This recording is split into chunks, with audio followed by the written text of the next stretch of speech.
સુરતમાં મનપા સંચાલિત તરણકુંડમાં દારૂની મહેફિલ માણી રહેલા મનપાના કર્મચારીઓની પોલીસે કરી ધરપકડ. સુરતના કતારગામમાં મહાનગરપાલિકાના સ્વિમિંગ પુલમાં દારૂની મહેફિલ જામી હતી.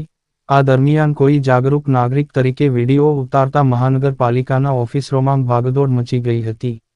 આ અંગે કતારગામ પોલીસને જાણ કરી પોલીસે ઘટના સ્થળ પરથી દારૂની મહેફિલ માણી રહેલા પંકજ ગાંધી, તેજસ ખલાસી, પિનેશ સારંગ, અજય સેલર અને કોન્ટ્રાક્ટર સંજય રેતીવાલાની અટકાયત કરી.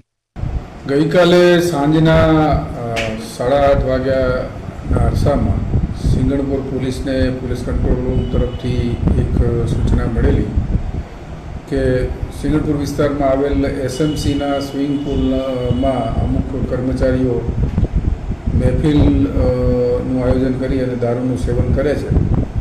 જે મળેલ બાતમી ખરેખર તો આ બાબતે કોઈ મીડિયાના કર્મચારી તરીકે ઓળખ આપનાર વ્યક્તિએ પોતે આ જગ્યાએ આ લોકોને કર્મચારીઓને મહેફિલ માણતા વિડીયો રેકોર્ડિંગ કરેલો અને વિડીયો જે છે એ સોશિયલ મીડિયામાં વાયરલ કરેલો અને વાયરલ વિડીયોમાં પણ એ બોલતા સંભળાય છે અને સ્થાનિક કોર્પોરેટર નરેન્દ્રભાઈને બોલાવે છે. નરેન્દ્રભાઈએ જ આ કંટ્રોલ રૂમમાં ફોન કરેલાની હકીકત તપાસ દરમિયાન જાણવા મળેલ છે.